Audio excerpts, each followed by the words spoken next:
si Dieu choisit un mot dans la langue sacrée au lieu d'un autre, ce n'est pas anodin, c'est profond de signification.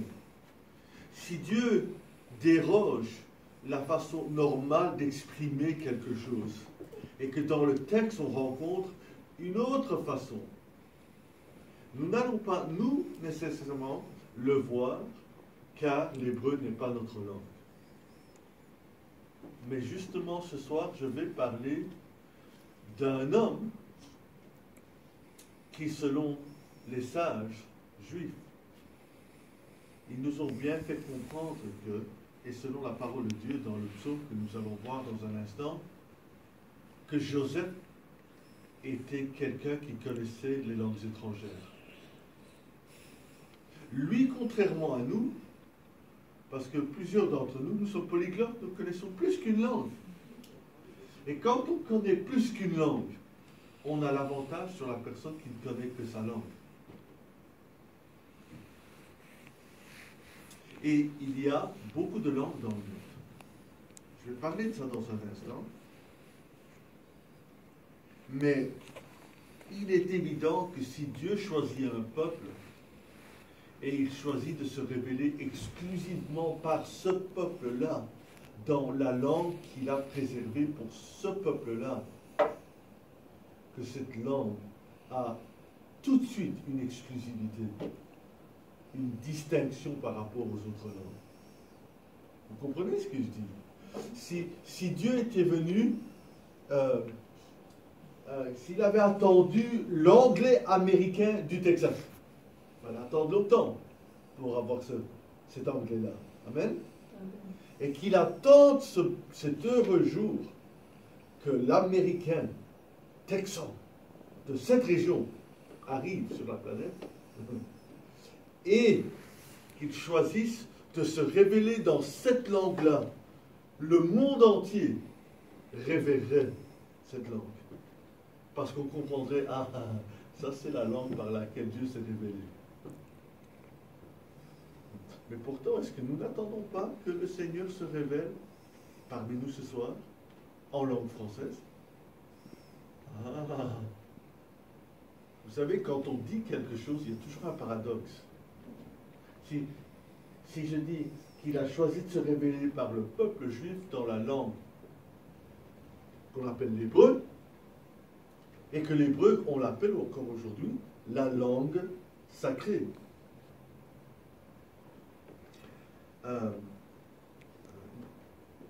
Dit autrement, quand ils s'expriment en hébreu, au lieu de dire le mot sacré, ils disent le mot saint. C'est la langue sainte. Mais qu'est-ce que ça veut dire saint? Vous savez ce que ça veut dire saint? Si tu sais me suivre avec la caméra, on prétend que chacune de ces chaises, c'est une langue du monde. N'est-ce pas? Et Dieu vient et il coupe, comme si c'était une pâte. Hein. Il coupe de toutes les langues du monde. Et il dit, ça c'est saint. Ça c'est commun. Ça c'est saint. Vous comprenez ce que je dis? Mais je dois le dire autrement dans un instant. J'espère ne pas oublier ma pensée. Mais si c'est les jours de la semaine, il nous en faudrait 6, n'est-ce pas? Donc on aurait 6 jours. Ok? Mais le jour de repos, c'est le 7e jour. Et bien qu'il fasse partie de la semaine entière, amen, c'est une journée sainte. Et les autres jours sont des jours communs. On se comprend? Ok. Mais la différence avec l'hébreu, ok? L'hébreu, c'est non seulement la langue des Juifs, c'est non seulement la langue par laquelle Dieu a choisi de se révéler dans ce monde, par l'intermédiaire du peuple juif, tout ce qu'il a révélé, il a révélé à des gens qui parlent hébreu. Vous me suivez? Mais il faut savoir que l'hébreu, c'est la première langue d'où viennent les autres langues. Comment est-ce qu'on sait ça?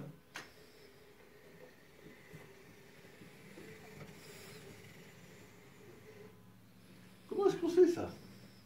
Ben, on ne va pas voyager de trop dans nos Bibles ce soir. Et par souci du temps, on ne peut pas les voir.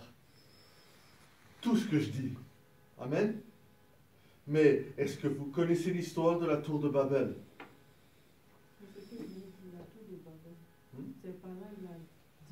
Il a divisé le monde. Et si on lit bien le texte et qu'on compte tous les noms, on comprend qu'il y a 70 familles, 70 nations, 70 langues. Ah, ça a cessé. Ça a cessé. Oui. 70. Tu t'es garé de ce côté-ci? Là-bas. Mais c'est avec l'asphalte, il est possible que ça soit venu et qu'on l'entende comme ça. Mais bon.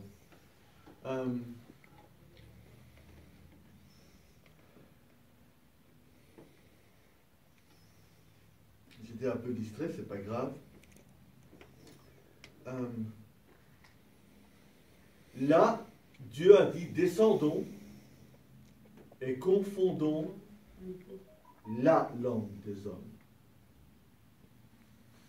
Et quand on compte toutes ces familles, toutes ces nations qu'il a créées en un jour, et il l'a fait en confondant la langue, et ils se sont réveillés, et chacune de ces nations parlait une langue différente. Mais la veille, ils parlaient tous la même langue. Et ils ont physiquement la même langue. N'est-ce pas? Ils ont physiquement toujours le même cerveau. Mais d'un jour à l'autre, ce qui sortait de la bouche n'était plus hébreu, mais une autre langue. Les 70 langues d'où découlent tous les dialectes du monde aujourd'hui. Ok? Maintenant, qu'est-ce que Dieu a fait quand il a confondu la langue? Si on parlait tous la langue de la Bible, est-ce qu'on aurait un problème à déchiffrer la Bible? Il nous faudrait quand même l'Esprit de Dieu, n'est-ce pas?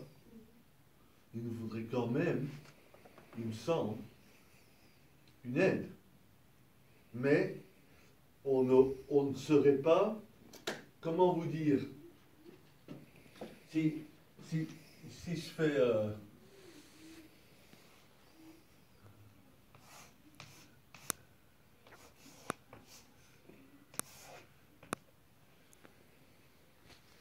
c'est un code.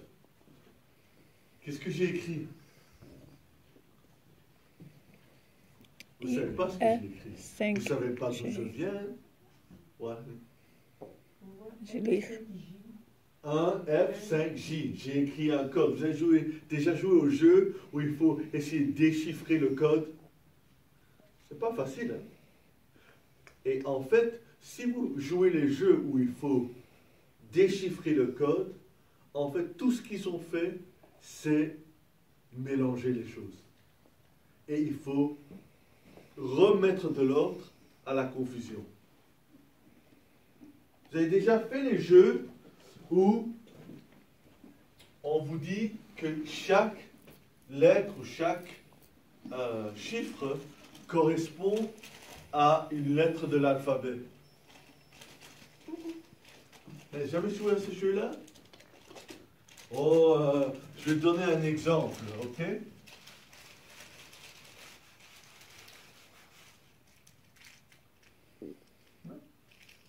Je vais dire...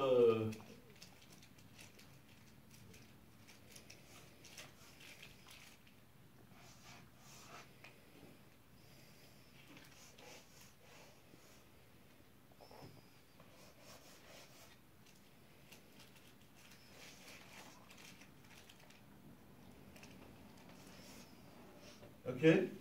Qu'est-ce que j'ai écrit? Ok? Mais c'est un jeu. Si vous n'avez jamais joué à ce jeu-là, et il faut avoir un diagramme ici. Ok? Et dans le diagramme, vous commencez à essayer de voir quelle lettre, ça doit être quelle lettre. Et vous allez savoir que le F, tous les F dans le passage, ok, c'est des J. Et vous allez trouver, parce que vous connaissez votre langue en français, en lisant la phrase, vous allez voir A, J, en français, quel mot commence avec un J et a seulement une autre lettre?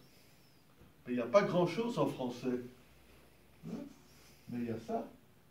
Je. Et ça, vous allez apprendre que le M, c'est le S.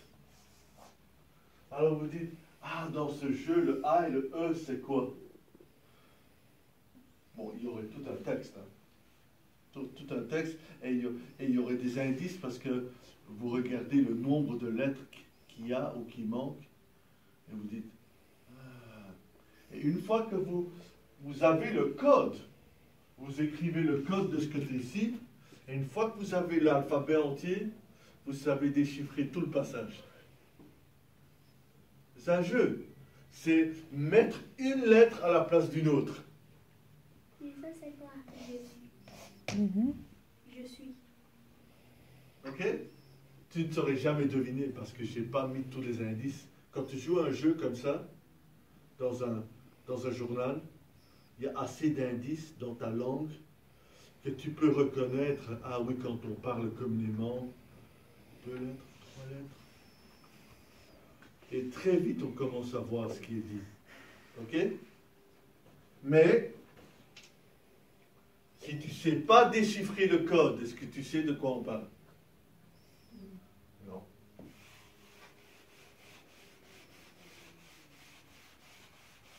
Dieu s'est révélé dans la langue hébreu, mais préalablement à ça, il a confondu la langue des hommes, et de l'hébreu est issu les 70 langues qui sont venues devenir comme des codes qu'il faut déchiffrer. Parce qu'à l'origine, ça venait de la langue que tout le monde parlait. Qu'est-ce que ça a à voir avec Joseph? Qu'est-ce que ça a à voir avec Joseph et la leçon de la semaine passée? Comment est-ce que Pharaon a appelé Joseph? Il l'a appelé Tzafnat Paneach, qui veut dire celui qui déchiffre les codes secrets, celui qui révèle les secrets. Ok? Amen? Ok. Maintenant, ce que j'ai appris, c'est que dans un commentaire de ce passage-là, dans un livre ancien, on parle de Joseph et on explique que l'ange de l'Éternel est venu lui rendre visite en prison la veille du rêve de Pharaon. Et l'ange de l'Éternel, ce soir-là, lui a appris les 70 langues du monde. Ça équivaut quoi? À lui donner le code secret. Il a la clé, il parle déjà l'hébreu. Il a un avantage. Parce que l'hébreu, c'est la clé à toutes les langues. Mais l'ange de l'Éternel vient le préparer avant même, il ne sait même pas qu'il sort de prison le lendemain. Mais l'ange de l'Éternel vient lui rendre visite et lui apprend les 70 langues. On va apprendre que dans l'Égypte de Joseph, il y avait une loi. On ne pouvait pas venir devant Pharaon sans avoir la capacité de parler les 70 langues. Vous voyez, le Pharaon n'était pas seulement le Pharaon de l'Égypte. L'Égypte de l'époque, c'était comme les États-Unis. C'est le pays qui dirige le monde. Donc le pharaon dirige le monde à ce niveau-là. Et pour diriger le monde, comment voulez-vous diriger le monde si vous ne savez pas communiquer avec tous les gens du monde? Et il y avait une loi. On ne pouvait pas se présenter devant le roi, le pharaon, sans parler ces 70 langues. Alors on décrit le trône de Pharaon comme ayant, vous êtes prêts? 70 marches. Et au bout des 70 marches, il y a un trône et Pharaon est assis dessus. Et quand Joseph est arrivé, Joseph s'est rasé, il s'est lavé, il a mis une robe, on l'a amené vers Pharaon, et ce commentaire nous explique, il se mit sur la première marche, et il parlait la langue de cette marche-là. Et puis la deuxième marche, cette langue-là, et la troisième, et ainsi de suite. Et chaque fois, il prouvait qu'il méritait de s'approcher plus près du Pharaon. Et quand il arrive au bout des 70 marches, il est à la même hauteur que le Pharaon, sauf que le Pharaon est assis sur son trône. Et maintenant, cet homme qui, avant que l'Éternel ne vienne lui apprendre ses langues, c'était un Hébreu. Il parle hébreu. Il a été vendu en esclavage. Il arrive en prison. Est-ce qu'il sait parler l'égyptien? Peut-être qu'il a appris à parler l'égyptien déjà dans la maison de Potiphar. Mais il n'est pas allé à l'école pour apprendre l'égyptien. Et peut-être qu'il a continué à apprendre l'égyptien en prison. Mais la prison, c'est pas l'UNIF. Hein. Et le voilà arrivé au Pharaon, et le Pharaon, il raconte son rêve dans quelle langue?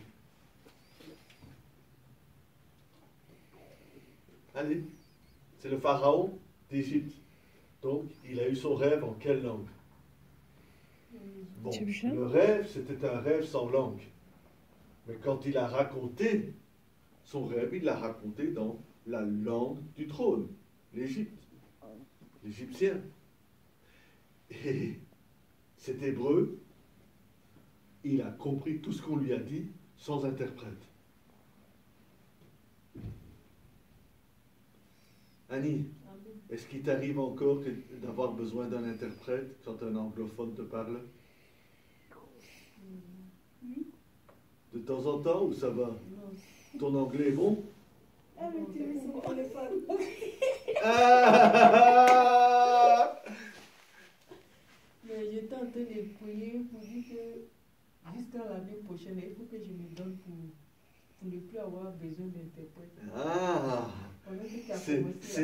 C'est sciant un interprète, n'est-ce pas? C'est sciant d'avoir besoin de ça. Mais vous savez, on a tous besoin d'un interprète pour les choses de Dieu. Quand on lit cette histoire au chapitre 41, vous comprenez l'histoire? Pas vraiment. Pas vraiment. L'histoire recèle tellement de vérités, tellement de codes secrets pour la rédemption, tellement de choses cachées et de choses spirituelles profondément cachées dans ce récit. Mais quand vous lisez le récit en français, ou même si on parlait l'hébreu courant, l'hébreu biblique, et qu'on pouvait le lire en hébreu, est-ce qu'on verrait tout de suite toutes les richesses que recèle ce conte, ce récit? Non. Là aussi, on a besoin d'un interprète. On croirait que l'histoire de Joseph, c'est rien que l'histoire du frère qu'on a détesté, qu'on a vendu. On l'a mis en prison. Un jour, il a interprété des rêves. 2 ans plus tard, il interprète le rêve de Pharaon. Et puis, il devient le premier ministre de l'Égypte. Et il devient l'homme le plus puissant sur la terre. Et alors? Est-ce qu'on est venu ici ce soir pour se rencontrer autour de la parole de Dieu, pour entendre une belle histoire comme si on avait vu un feuilleton à la télé. Non. Est-ce que c'est pour regarder un film sur Netflix? Non. Si on lit l'histoire de Joseph et qu'on ne creuse pas et qu'on ne demande pas à Dieu et par l'intermédiaire des interprètes de nous dire ce qui est vraiment dans l'histoire, eh bien, on est comme la personne, on lit l'histoire de Joseph et on n'y comprend rien. Mais derrière le code, si on pouvait connaître le code de l'histoire, on comprendrait ce qui est caché dans l'histoire de Joseph. Et pourquoi on parle de code? Parce que l'histoire de Joseph, c'est l'histoire de celui qui connaissait le code. Il a entendu un rêve dans une langue étrangère, et non seulement a-t-il compris le rêve, il a compris l'interprétation, et ayant compris l'interprétation, il est allé plus loin, il a donné conseil au Pharaon ce qu'il fallait faire. Et puis, ayant donné conseil à Pharaon de ce qu'il fallait faire, le Pharaon regarde ses conseillers à lui et dit « Qui d'autre est aussi qualifié que cet homme ?» Et il devient l'agent même de Pharaon qui va résoudre le problème qui était révélé dans le rêve de Pharaon. C'est de cet homme-là que l'on parle. Mais le passage parle de tellement de choses. Est-ce que le passage est vraiment à propos de Joseph? Est-ce que c'est vraiment à propos des frères de Joseph et du papa Jacob? Est-ce que ça parle seulement de Pharaon? Est-ce que le blé, est-ce que le blé parle seulement de blé? Quand ils viennent chercher du pain pour vivre, est-ce que c'est vraiment seulement du pain qu'on parle? Ou est-ce qu'il n'y a pas un code secret dans le livre de Joseph? Il y a un code secret. Qu'est-ce que je vous avais dit la semaine passée? Ce qui arrive au Père concerne les enfants. Donc tout ce qui est arrivé à Abraham, à Isaac et à Jacob, c'est ce qui va arriver aux enfants. D'une manière autre mais semblable. Et ce que Dieu nous révèle de la vie d'Abraham, Isaac et Jacob, quand on comprend que c'est comme ça qu'il va travailler avec les enfants d'Israël, nous qui sommes greffés à Israël, une fois qu'on aura compris comment Dieu travaille avec Israël, on comprendra pourquoi il nous a amenés dans la famille d'Israël. Mais on a un problème.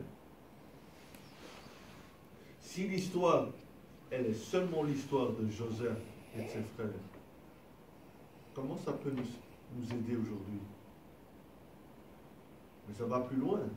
Dans notre passage, nous voyons que Joseph, il va sauver et l'Égypte, et les nations, et ses frères.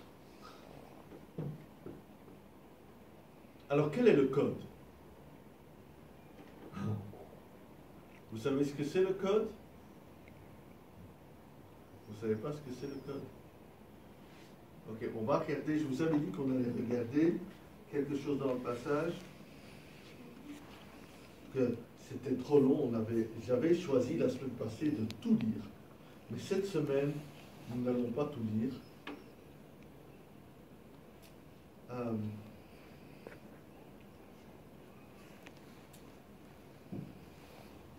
Il est marqué,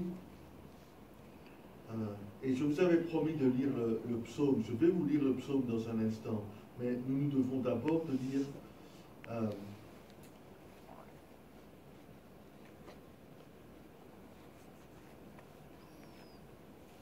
verset 32. 41, verset 32.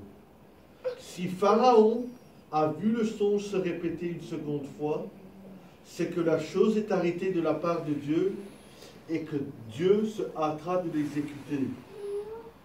Et un peu plus haut, il dit, Pharaon, Dieu va te montrer les choses à venir. Ou il dit autrement, Dieu va te montrer ce qu'il va faire.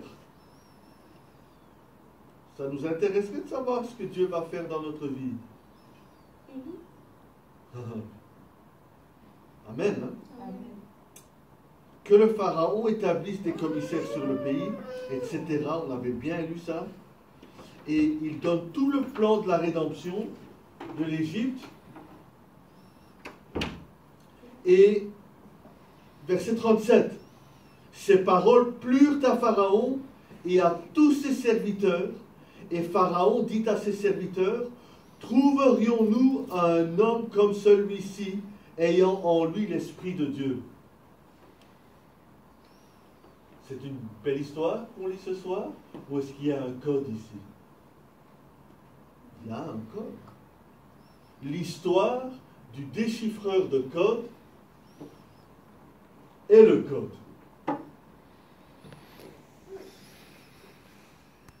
Notre frère vient d'arriver, mais peut-être qu'il sait de quoi je parle.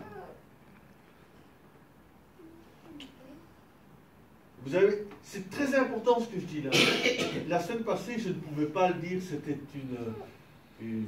on rentrait à peine dans la chose. Mais cette semaine, je prends le temps de dire les choses comme elles sont.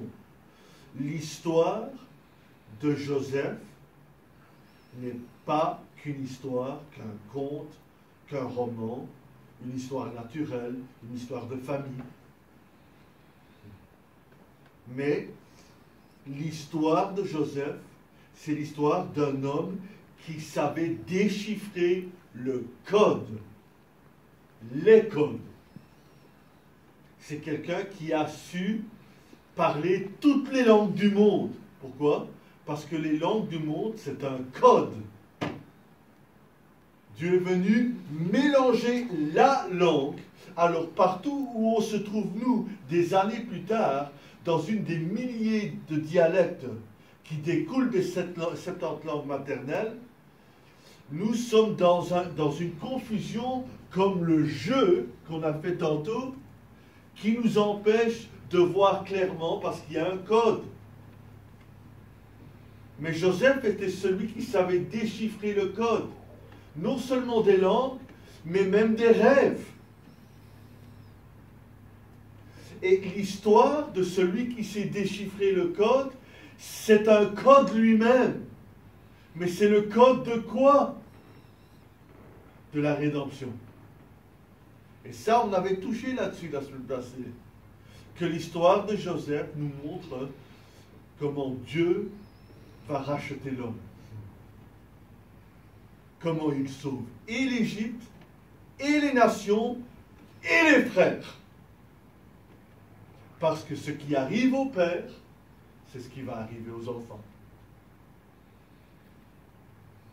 Et ce que je ne vous ai pas dit la semaine passée, c'est que cette expression, que ce qui arrive au Père, ce qui veut dire, premièrement, Abraham, Isaac et Jacob, concerne les enfants. Je l'avais dit de trois manières différentes. Cette semaine, j'ai choisi de le dire. Ce qui arrive au Père, pluriel, concerne les enfants, ou ce qui arrive au Père, c'est ce qui va arriver aux enfants. Comment Dieu a agi avec les pères, c'est comme ça qu'il va agir avec les enfants. Si on comprend comment Dieu a amené la rédemption par Joseph, on comprendra comment Dieu va amener la rédemption à la fin des temps. C'est un code. Le fait que je vous dis que ce qui arrive au Père concerne les enfants, c'est un code. C'est une clé. Vous voulez ouvrir une porte qui est fermée à clé, il vous faut la clé. On a des autres clés dans la Bible. Vous êtes prêts? Tout ce qui va arriver, ça c'est déjà fait. C'est un code secret, ça. C'est comme ça qu'on doit interpréter la Bible. Alors je vous ai donné une première clé qui ouvre une porte, un code. Ce qui arrive au Père concerne les enfants. Deuxième clé ou deuxième code, ce qui va arriver, c'est ce qui s'est déjà passé. Et ce qui s'est déjà passé, c'est justement ce qui va arriver. C'est un code. Troisième code, ou troisième clé, c'est que Dieu ne fait rien sans l'avoir préalablement montré par ses prophètes. C'est un code. Vous essayez de lire votre Nouveau Testament sans connaître l'Ancien, vous allez vous perdre. Amen. Amen. Et vice-versa. Si vous essayez de lire l'Ancien et que vous n'avez pas la clé du Nouveau, vous ne savez pas déchiffrer le code. Maintenant, d'où on tire que ce fameux Joseph, il connaît les 70 langues. Et pourquoi j'ai tellement parlé aujourd'hui des 70 langues et de Joseph? Parce que dans un instant, on va arriver au bout de nos peines. Je vais décoder. Je vais déchiffrer le code. Ok? Parce que Joseph, lui, est un code. Et si vous arrivez à déchiffrer Joseph, c'est beaucoup. Amen? Et vous allez comprendre, ah, c'est comme ça qu'on doit lire sa Bible. Oui. C'est pas une histoire, c'est pas un roman. C'est pas, ah, chouette. Ou, oh, on se sent bien quand on a moralisé la chose. Et qu'on a tiré de l'histoire une moralité. Ok. J'ai pas besoin de la Bible pour faire ça. Je peux tirer une moralité d'un film, d'un roman, d'une histoire pour enfants, un conte de fées. Amen. Amen. Regardez le psaume 81.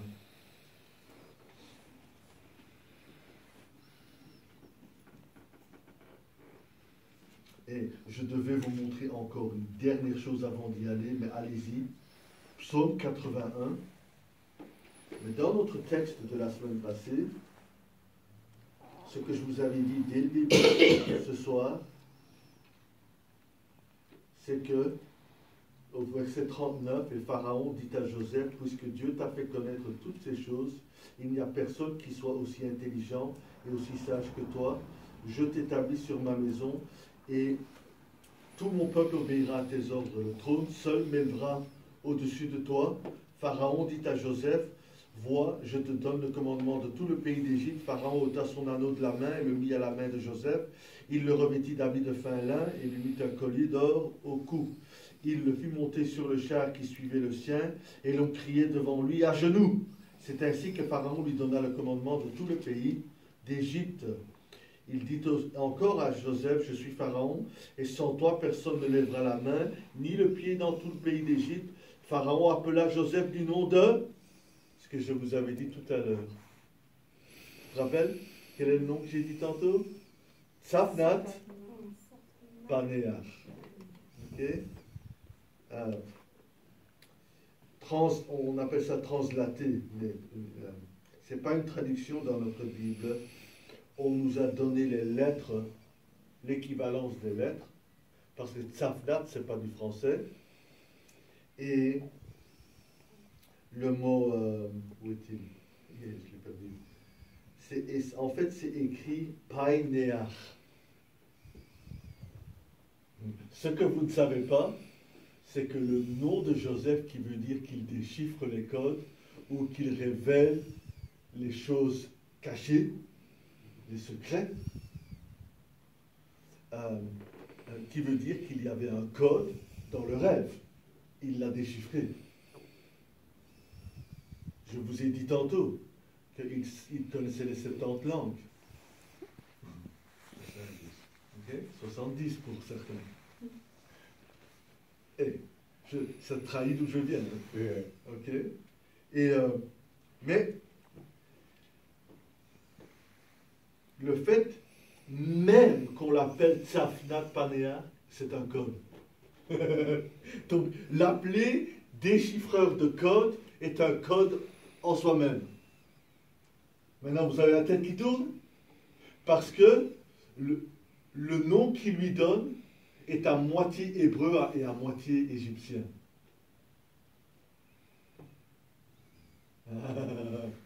Et quand vous lisez votre Bible, vous devez vous poser la question, pourquoi on n'a pas traduit ce mot-là en français?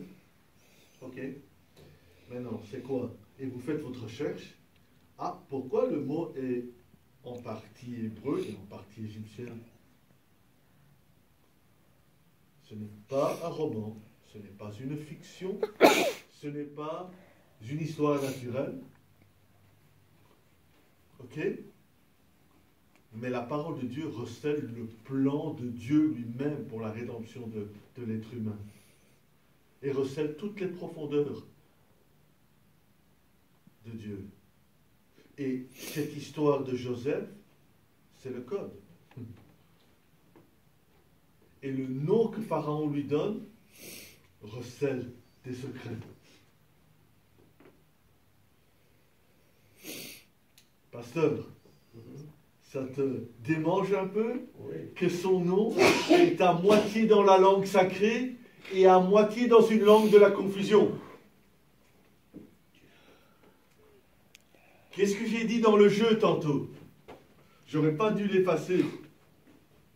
J'aurais dû le laisser.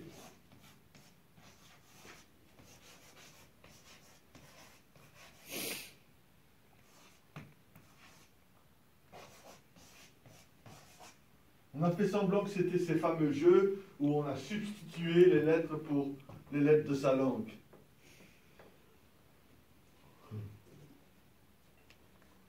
Ok?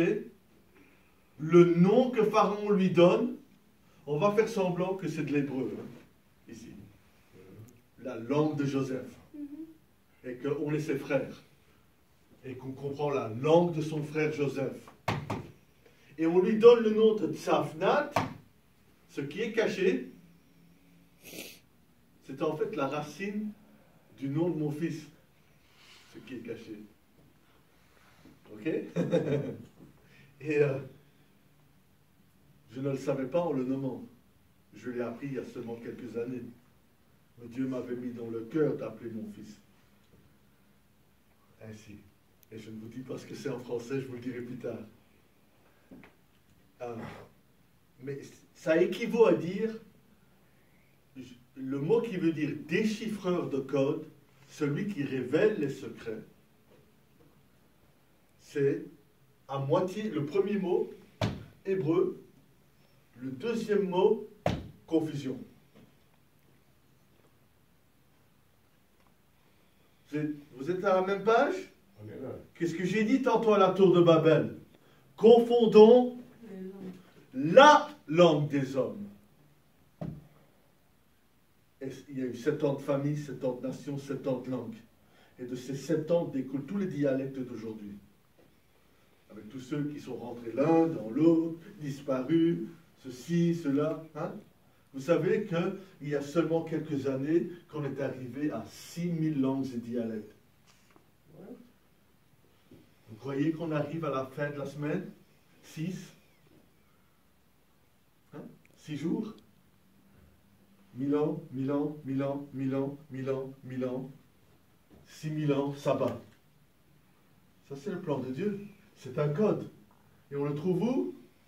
C'est un autre code. Ça n'a rien à voir avec... Si, ça touche à ce qu'on dit aujourd'hui, mais un autre code dans la Bible, un jour avec le Seigneur, c'est 1000 ans, et 1000 ans, c'est un jour. C'est un code secret. Et Dieu créa les cieux et la terre. Et il fit le premier jour, le deuxième, le troisième, le quatrième, le cinquième, le sixième, et le sabbat. Qui est un mot qui veut dire numéro 7. C'est un code. Et dans la Bible, il y en a plein.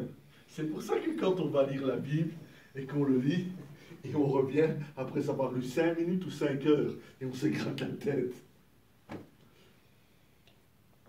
On est sauvé? On croit en Jésus? Au Messie tant attendu, qui est mort sur la croix, à ma place, qui a souffert, à ma place, qui était tenté en tout point comme moi, mais jamais avec le péché, et qui sait compatir avec les miens? Oui. Est-ce que nous sommes au niveau spirituel de pouvoir déchiffrer les codes? Pas nécessairement. Tous les frères de Joseph étaient des géants spirituels. Là, il faut me suivre. Les papas des 12 tribus, c'était des géants. C'était des hommes formidables. Chacun de ces hommes pouvait partir à la guerre et tuer 100 hommes. Il partait à 2, il tuait 1000 hommes.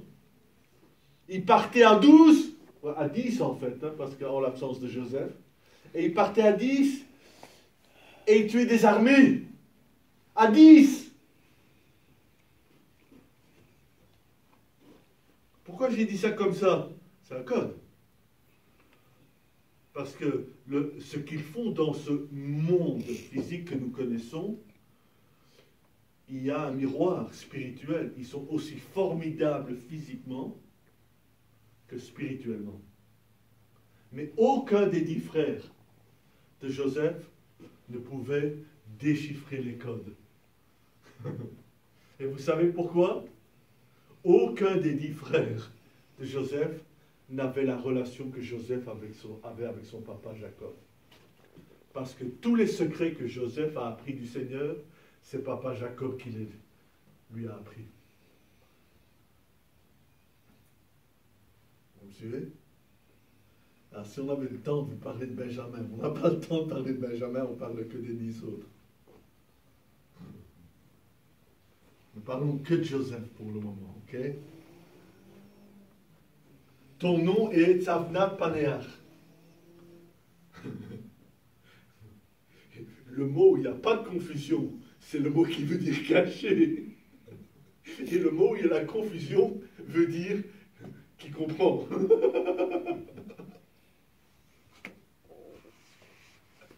Faut le faire quand même. Hein?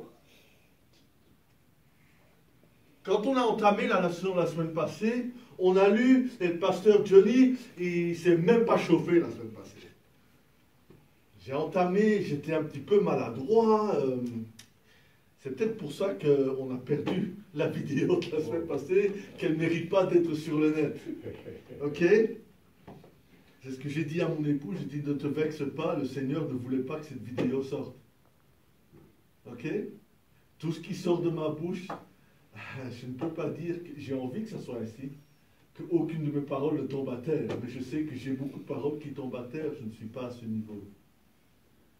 Mais de tous les frères des Juifs, lequel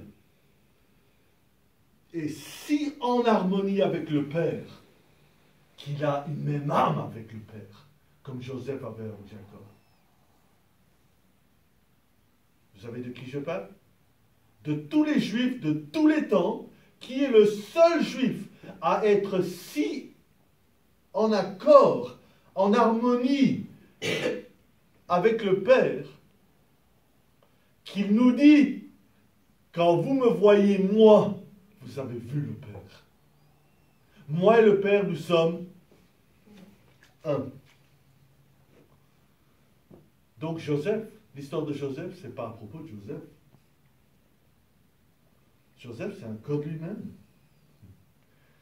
Quand vous comprenez que ce qui se cache en Joseph, c'est Jésus lui-même. Alors vous savez retourner la première venue du Christ et vous dire, ah, quand il est venu la première fois, il ne ressemble pas autant à David qu'à Joseph. Autant il faut voir Jésus en Joseph, quand vous lisez les évangiles, il faut voir Joseph en Jésus. C'est un code. Donc quand vous lisez votre Bible, il faut savoir que c'est comme ça la Bible. Toute la Bible est comme ça. Hein? Vous lisez Ézéchiel, Jérémie, Ésaïe, l'Apocalypse. C'est un code. Il ne faut pas se leurrer, il ne faut pas croire que Dieu dit les choses tout simplement comme on parle à un petit enfant. Parfois, Dieu sait faire ça, et en même temps, c'est profond de signification, mais c'est en tant qu'adulte qu'on le voit, pas en tant qu'enfant.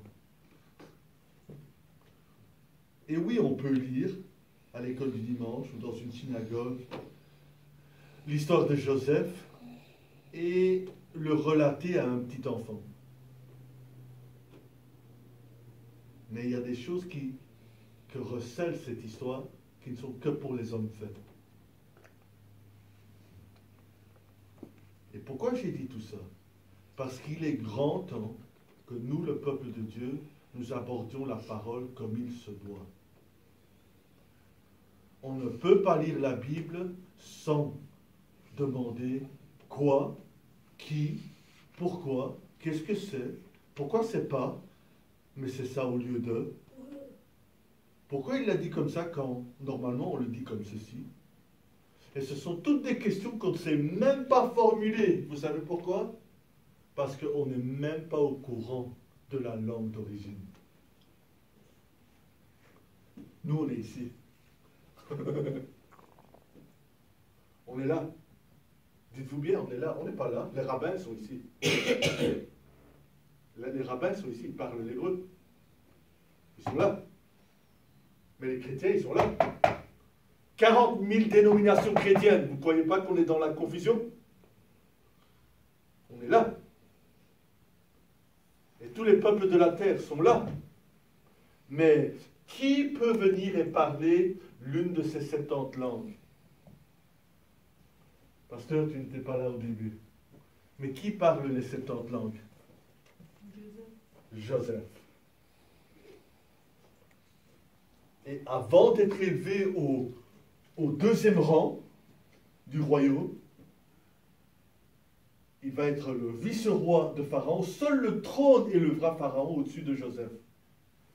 Et Joseph deviendra l'homme le plus puissant de la terre pendant 80 ans. Dites-vous bien, il n'y a pas un homme comme lui avant lui ni après.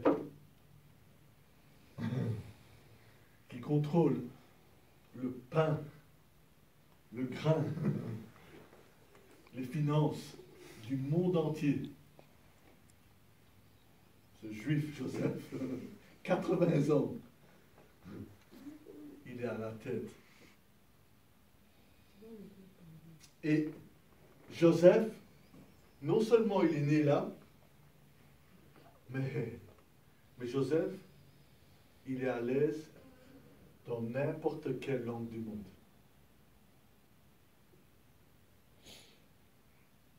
C'était profond ce que j'ai dit. Hein? Je le redis. Joseph est né dans la maison de Jacob. Il parle hébreu. Mais maintenant, grâce à Dieu, et à cause de sa consécration à lui, la veille d'être sorti de prison, l'ange de l'Éternel lui rend visite et lui apprend les 70 langues du monde. Sans quoi il ne peut même pas venir en présence de Pharaon. Et je répète ce qu'on a dit au début, même si c'est une répétition sur la vidéo, et une répétition pour nous ce soir, il faut répéter les choses. On nous explique que la loi était qu'il ne pouvait pas venir devant Pharaon sans parler les 70 langues. Pharaon s'entourait de gens très qualifiés.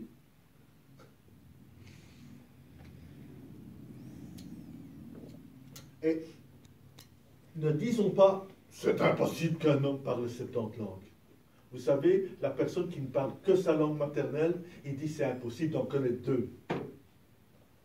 Si Dieu veut apprendre 70 langues à une personne, il peut le faire. On connaît plein de gens qui parlent 7, 8, 10, 12, 15 langues. On a tous vu sur YouTube le petit enfant qui en parle 11 ou 12. Au même niveau. Et cet enfant n'a pas l'esprit de Dieu dans le sens que Joseph l'avait, n'est-ce pas? Joseph est à l'aise ici. Il s'est déchiffré ça pour moi dans ma confusion, dans ma langue. C'est ça que je suis en train de vous dire. Ce n'est pas de Joseph que je parle. Je parle de Jésus. quand je vous dis Joseph. Le Messie, le Christ, il est à l'aise au Congo. Il est à l'aise en Abilene. Il est à l'aise au Vietnam. Il est à l'aise en Chine. Il est à l'aise en Arabie. Mais est-ce que les Arabes sont confus? Oui, oui, oui, oui. Vous savez ce que ça veut dire, arabe? Ça veut dire mélange.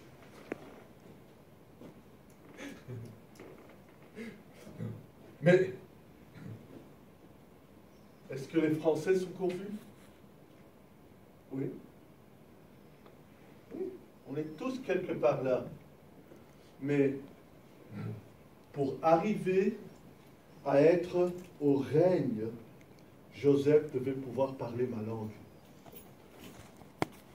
Et il savait interpréter le rêve de Pharaon. Et, vous êtes prêts? Il est devenu celui qui distribue le pain qui donne la vie à toutes les nations. D'abord aux Égyptiens, puis les nations d'alentour, et enfin ses frères sont venus. Le pain, c'est vraiment du pain qu'on parle? C'est quoi le pain? On ne parle pas vraiment de pain, n'est-ce pas? Le pain, c'est la parole. Mais la parole, elle est venue dans quelle langue? Ben, celle de Joseph. Mais moi, je suis de là. Et je viens voir Pharaon, et je dis, Pharaon, je meurs de faim. Et Pharaon dit, qu'est-ce que je peux faire pour toi? Va voir Joseph, et fais ce que Joseph te dit de faire. Et Joseph parle ma langue. Et il me dit, fais ceci, Johnny. Et j'ai du pain, et j'ai la vie. Qu'est-ce que je viens de dire? Je parlais en code, n'est-ce pas? Est-ce que vous m'avez suivi? Que quand je dis Joseph, je parle de Jésus. Quand je dis qu'il garde le grain, c'est autre chose. Je ne vous ai pas dit ce que c'est le grain. Mais le pain, c'est la parole de Dieu. Et ça donne la vie. Et la vie, ce n'est pas seulement la vie physique, mais la vie éternelle. Et Joseph est capable de venir me parler. Jésus peut m'être prêché dans ma confusion. Amen. Amen.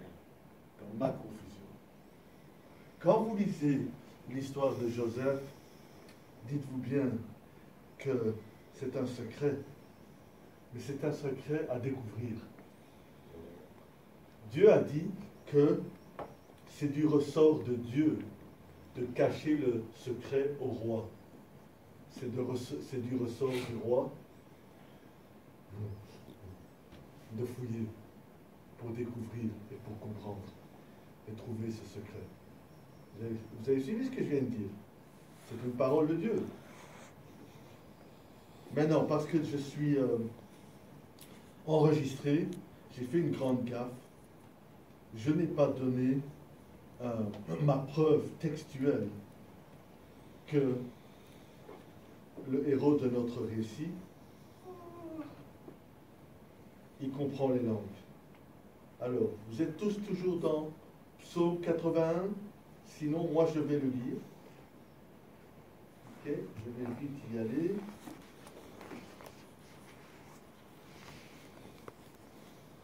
Allez.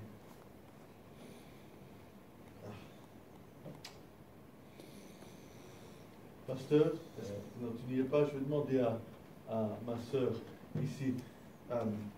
Psaume 81, et ça sera soit, ça dépend des éditions, le verset 5 ou le verset 6.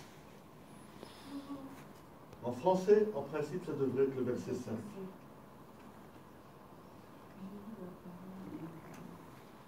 Car c'est la loi pour Israël, une ordonnance du Dieu de Jacob. Il en fit un statut pour Joseph quand il marcha contre le pays d'Égypte. Continue. La dernière phrase. J'entends une voix qui m'est inconnue. Ok, merci. Vous vous rendez compte? un petit verset au milieu d'un psaume qu'on a peut-être lu 100 fois et qui recèle un secret que Dieu a appris les langues étrangères à ce Joseph. C'est ce que nous disent les sages juifs de l'Antiquité qui ont compris, et parce qu'ils ont d'autres ressources, que ce que recèle ce passage, c'est que quand Joseph entendait parler une langue inconnue, il la comprenait.